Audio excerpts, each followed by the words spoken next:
So I promised you guys a fish and chip video, and it's Good Friday, which means I'm gonna be making a heck ton of fish today. So it's a perfect day to do it. So let's head inside the truck and I'll show you how to make fish and chips. I wanted to give you a few pointers. I learned how to make fish and chips when I was in Scotland on a trip. We're gonna be using vegetable oil today, but in Scotland, they used beef tallow. And for some strange reason in Canada, we're not allowed to use that, which is a crime. But anyway, what you're gonna need is you're gonna wanna have a bowl full of all-purpose flour, and that's to dust your fish. And then you're gonna wanna have some kind of batter. I'm not gonna tell you what's in my batter because that's the secret of the Sandwiches food truck, right? But a lot of people like to use pancake batter or biscuit batter or anything like that, or you can just find a recipe online. But the key to the batter is very important. It's gonna have, you know, your basic ingredients, your eggs, things like that, but it's the consistency when you're making fish and chips that you want. Now, I still think this is a little bit thick. I add beer to mine, and I like to add a light beer like a blonde because I like the fizz. I think the fizz makes the batter light and it makes the batter crunchy. But what you're looking for is that you want it to drip off of your whisk or your spoon, and it has to be the consistency of heavy cream. And this is still a little bit too thick, so I'm going to add a little bit more beer to that to thin it out. Probably about that much.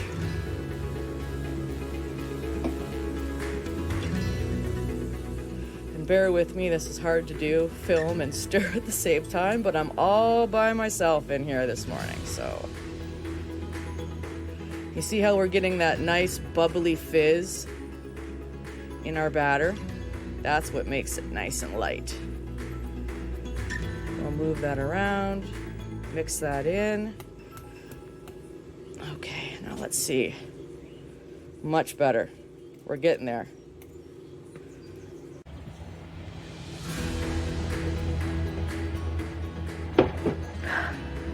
So this is another important thing that you have to do. We've got our fish fillet here, little fish fillet.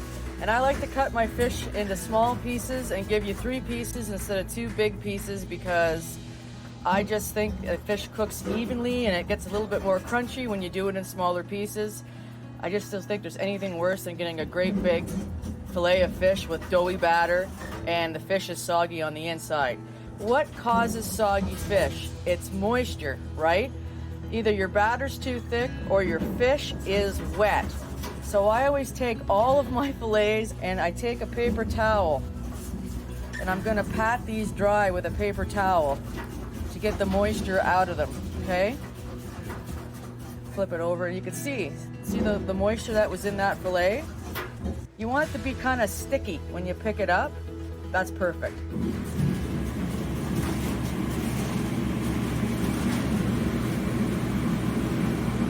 You've got your fillet that we've dried. And so you're gonna take your fillet and you just pat it into some flour and then you're gonna dip it into your batter that has the consistency of cream. And then you're gonna just bring it on the sides of your bowl. You just want that fish to have just the lightest coat of batter on it. You see that? Any more than that, it's too much. And then you drop it into your fryer.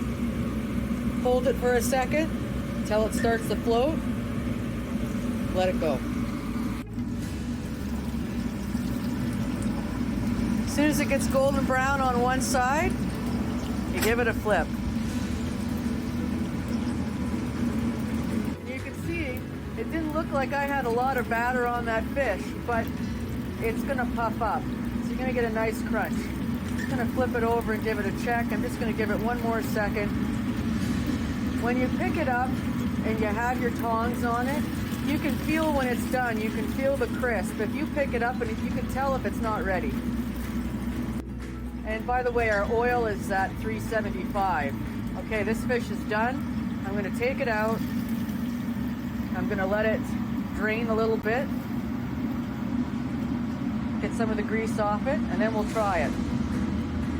So we're gonna try our fish, and you see when you You put your fork into it, it's got that nice crispy batter. And this is what you want your fish to look like inside, right? Look at that. It's nice and moist, it's not overcooked, but cooked just enough. Nice and flaky, that's right there.